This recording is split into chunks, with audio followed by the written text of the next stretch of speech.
तो hi student, आज का हमारा मेन टॉपिक है रस। तो ये हिंदी का व्याकरण आज हम पढ़ने जा रहे हैं, जिसका मेन टॉपिक आज रस है। तो आज रस को हम डिटेल से समझेंगे और इसको देखेंगे कि कैसे रस को पूरा डिटेल से समझेंगे। तो रस क्या है? तो देखिए रस क्या है।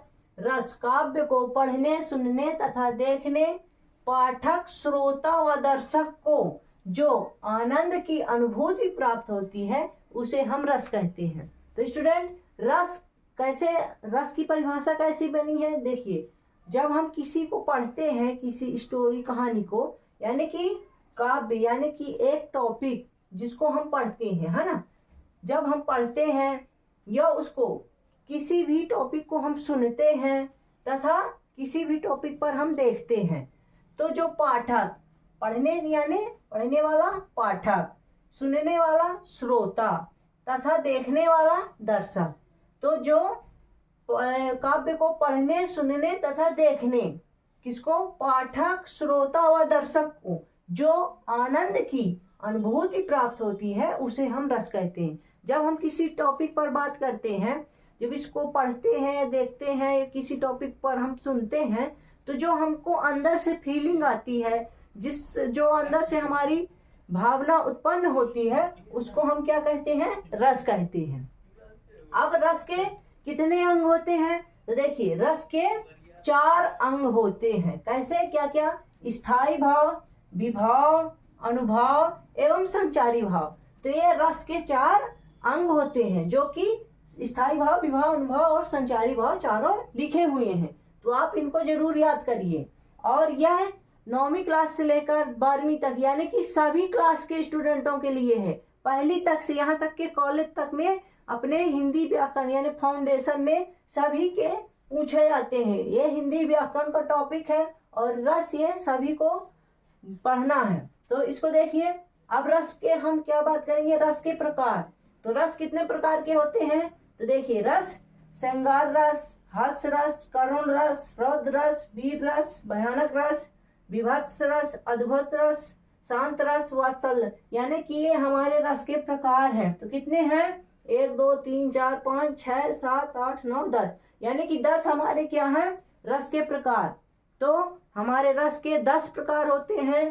तो ये एक एक करके हम समझेंगे, एग्जाम्पल सहित उदाहरण देके समझेंगे और इनकी परिभाषा, और हम इनकी परिभाषा को बनाएंगे, इनकी परिभाषा को लिखेंगे और इनकी परिभाषा एकदम इजी से इजी आपको बनाना सिखाएंगे। और यह एक की नहीं, पूरी की, यानी सभी रसों के प्रकारों की हम परिभाषा बनाना सिखाएंगे आपको एकदम इजी तरीके से।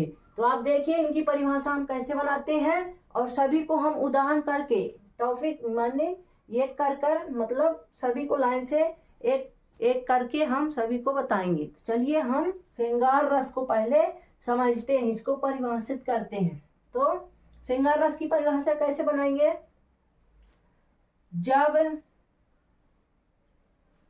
अब देखिए, पहले हम ये इनको हटाते हैं। जैसे कि हमने इनको पढ़ लिया, ये क्या है? पूरे रस के प्रकार है। तो हम इन रसों के पहले तो हम स्थायी भाव जानेंगे। स्टूडेंट, पहले हम क्या क्लियर करेंगे कि ये रस के जो प्रकार हैं, इनके हम एक साइड क्या लिखेंगे? स्थायी भाव, यानी कि स्थायी मान सभी का लिखेंगे। क्या लिखेंगे? स्थायी मान। तो देखिए, श्रृंगार रस का स्थायी मान क्या है? रति या प्रेम। ये किसका है? श्रृंगार रस का। तो श्रृंगार रस का रति या प्रेम क्या है? स्थायी मान।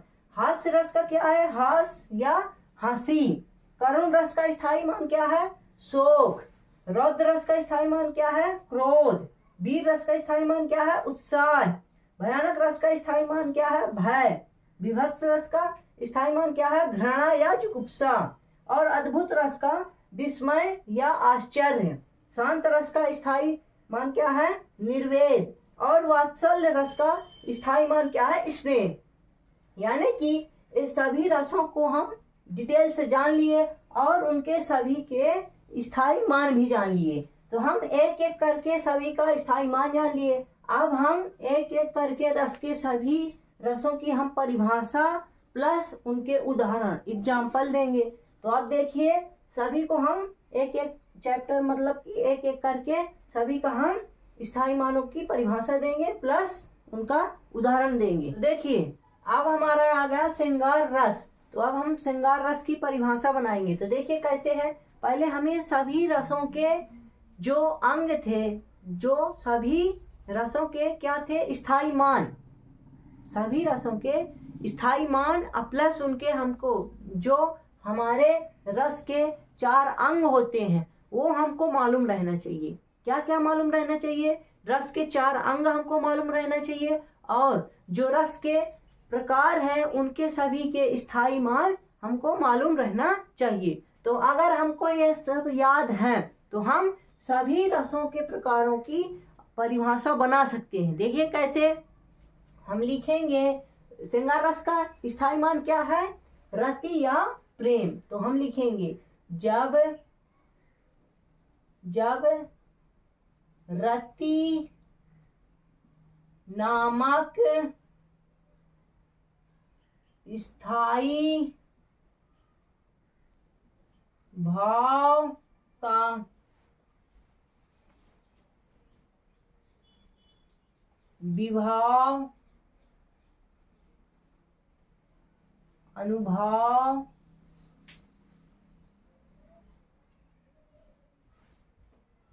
एवं संचारी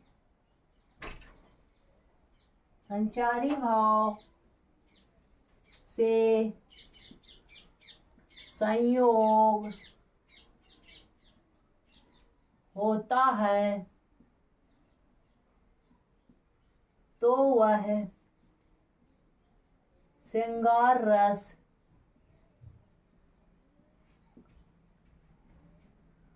कहलाता है।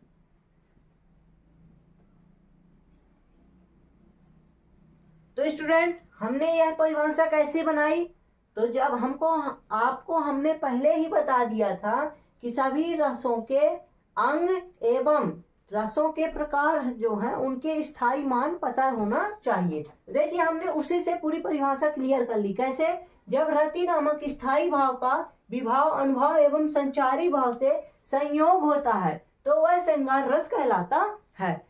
बिल्कुल इजी सी परिभाषा हमने बनाई, तो आपको भी इसी तरह बना लेना है। आपको इसमें हो सकता है ना समझ में आए, पर हम समझाने की कोशिश करेंगे। देखिए हमने पहले क्या किया कि जो रस के प्रकार थे उसका स्थायी मान लिखा। क्या, श्रृंगार रस का स्थायी मान क्या हुआ, रति, और प्रेम भी होता है तो रति। तो हमने कैसे लिखा, जब रति नामक स्थायी भाव। अब रस के जो 4 अंग थे उसमें थे, अंग में से पहला अंग क्या है, स्थायी भाव, दूसरा क्या है, विभाव, तीसरा क्या है, अनुभाव, चौथा क्या है, संचारी भाव। तो उन्हीं को हमने चारों को लिख दिया। फिर से क्या होता है, चारों अंग से क्या होता है, से संयोग होता है। क्या होता है, संयोग, संयोग में यानी कि उसमें विलीन होता है, ठीक ना। तो संयोग होता है तो वह श्रृंगार रस कहलाता है। तो हमने बिल्कुल इजी सी परिभाषा लिखी, आपने देखा। तो हमने क्या बनाया, खाली मात्र रस के 4 अंग और रस के प्रकार जो है उनके स्थायी मान के द्वारा हमने पूरी परिभाषा लिख दी। अब देखिए इसका उदाहरण हम देखेंगे। इसका उदाहरण क्या है, उदाहरण क्या है, राम को निहारत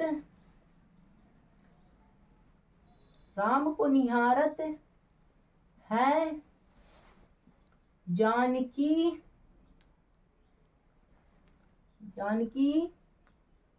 कंगन के नग की परछाई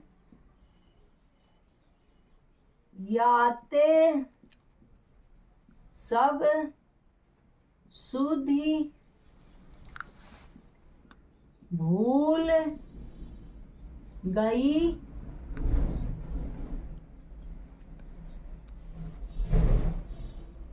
देखत है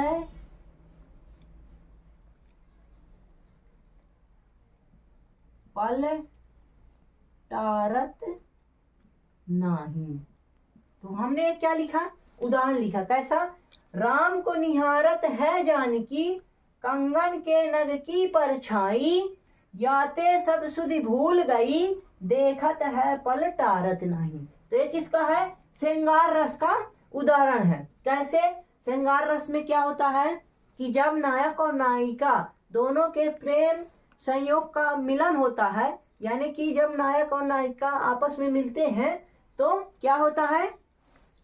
प्रेम उभरता है। तो यह उसी से हमको रिलेटेड उदाहरण है। इसको आप पढ़ेंगे उदाहरण में कैसा कि राम को निहारत है जानकी, यानी कि सीता जो है, जानकी जो है तो राम को निहारती हैं। तो कंगन के नंग की परछाई, यानी कि इसमें से क्या चारों में से होगा कि जब स्थायी भाव, विभाव, अनुभाव एवं संचारी भाव, यानी कि चारों का क्या हुआ? संयोग हुआ जब आपस में, तो क्या हुआ? श्रृंगार रस। श्रृंगार रस यानी क्या हुआ? श्रृंगार रस का क्या है? स्थायी मान, रति या प्रेम। तो इसमें राम और सीता के बीच में क्या है? प्रेम उभर कर आ रहा है। तो यही हम उदाहरण में देखें। उदाहरण में आपको सीधा सा दिख रहेगा कि यहाँ खाली मात्र प्रेम की बात हो रही है। क्या हो रही है? प्रेम की बात। राम को निहारत है जानकी, कंगन के नक की परछाई, याते सब सुध भूल गई, देखत है पल टारत नहीं। तो यह हमने सीधा सा उदाहरण समझा श्रृंगार रस का। अब चलिए दूसरा उदाहरण देखते हैं किसका? हास्य रस का। तो देखिए अब हम हास्य रस लिखेंगे। हास्य रस। तो हास्य रस का कैसे परिभाषा बनाएंगे? हास्य रस का स्थायी मान क्या होता है? हास्य यानी कि हास। हास बोले तो क्या? हंसी। तो जब हास नामक स्थायी भाव का विभाव, अनुभाव एवं संचारी भाव से संयोग होता है तो उसे हम हास्य रस कहते हैं। तो चलिए हमने हास्य रस की परिभाषा बना ली है। अब क्या करेंगे? इसका उदाहरण देखेंगे। क्या देखेंगे? उदाहरण। तो सीधा से उदाहरण क्या है? इसमें से उदाहरण क्या है? आपको क्या दिख रहा है? हास्य रस का स्थायी मान क्या होता है? हास। हास मतलब हंसी। तो अब उदाहरण देखेंगे। क्या?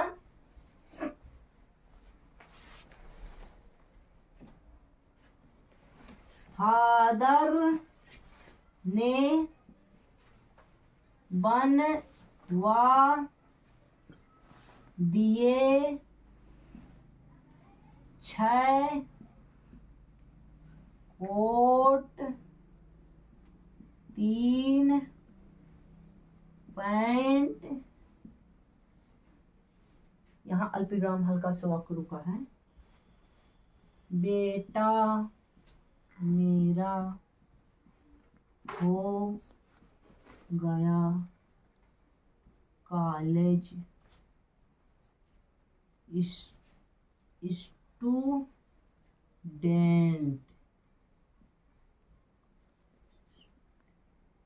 देखिए ये क्या है उदाहरण? सीधा सा, फादर ने बनवा दिए 6 कोट 3 पैंट, बेटा मेरा हो गया कॉलेज स्टूडेंट। तो इसमें आपको क्या समझ में आ रहा है? हास, यानी कि हंसी ही आएगी। आपको क्या आएगी? हंसी। सीधे से आप इसको पढ़िए 1-2 बार तो आपको समझ में आएगा कि एक ऐसा उदाहरण है। तो देखिए, फादर ने बनवा दिए 6 कोट 3 पैंट, बेटा मेरा हो गया कॉलेज स्टूडेंट। यानी कि आप इसको अच्छे समझेंगे तो आपको हंसी ही आएगी, है ना। तो हास्य का मतलब है हंसी। तो यही है हास्य रस का उदाहरण। क्या? हंसी। तो हंसी से हमने एक उदाहरण आपको बता दिया। तो अब चलिए दूसरा एक देखे लेते हैं। एक दूसरा भी उदाहरण देखते हैं। बंदर ने कहा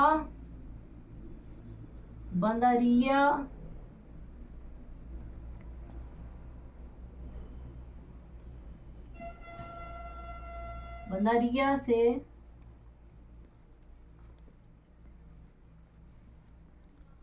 चलो नहाए गंगा बच्चों को घर पर छोड़ो होने दो हुड़दंगा